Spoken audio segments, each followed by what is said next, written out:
I am in the 2021 Ram TRX. That is the Hellcat powered Baja truck, or as I've been calling it this week, the HellRam. Now this thing was designed in just 77 days. The name TRX was chosen really because Dodge already had the rights to it, and the T-Rex connotations are officially coincidental. This thing is 2,055 millimeters tall and 2,235 millimeters wide. It is a large boy. Right now we're in Baja mode. We'll talk more about that later. We have the rear axle locked. We're in 4 high. We have it in drive. Would you like to see this thing's impression of a 700 horsepower snowmobile? Well, let's start.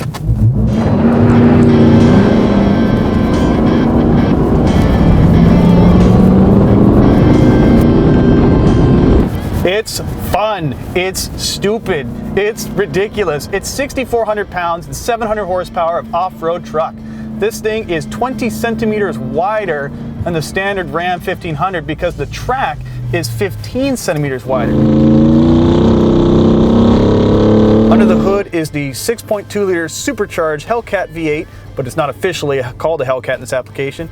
It makes 702 horsepower at 6,100 RPM and 650 pound-feet of torque at 4,800 RPM.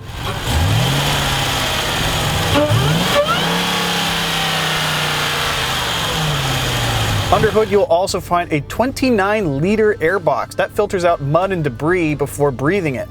It has a 2.4-liter supercharger, and it is the most powerful pickup truck ever produced.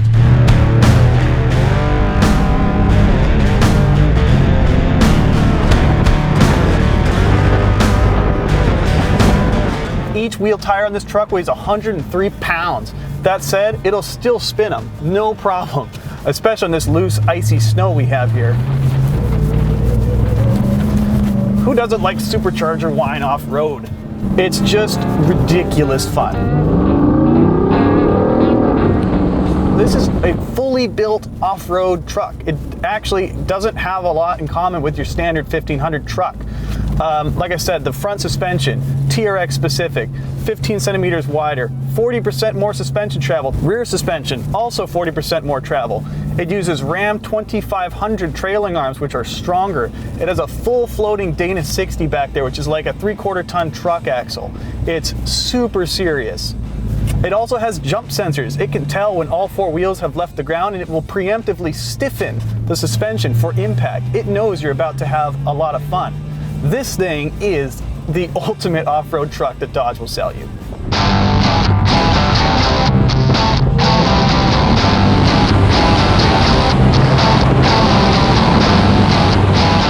Pointed down the right stretch of paved road, and this huge truck will launch 0 to 60 in 4.5 seconds. It will go 0 to 100 miles an hour in 10.5 seconds, and it'll run the quarter in no less than 12.9.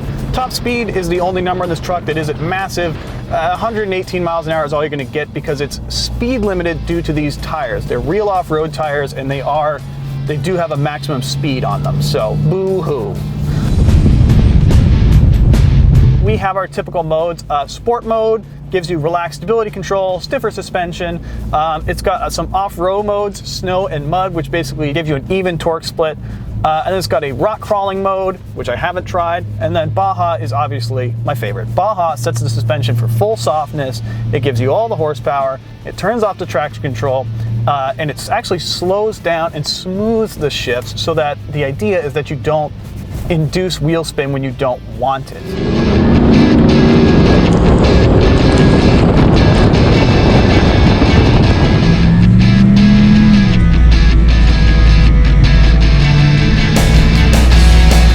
Something this big and this powerful, you have to pay somewhere, and you pay in fuel economy. This thing will drink it.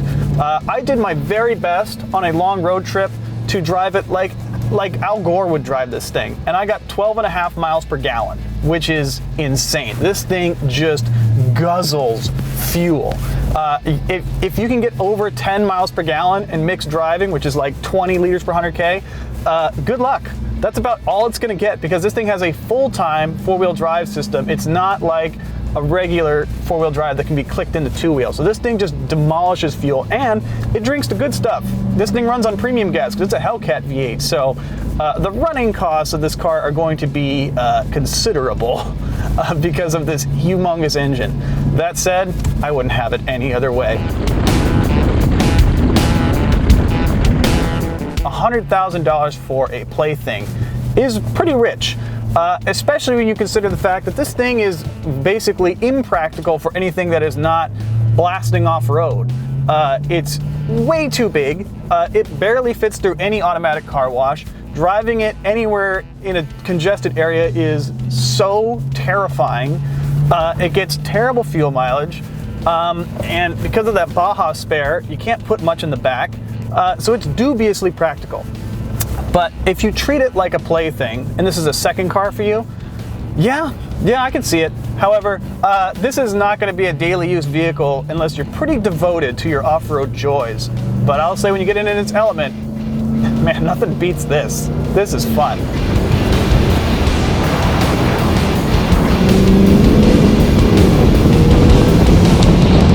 So, in the end, is it practical? No. Is it cost efficient? No. Is it efficient in any way? No.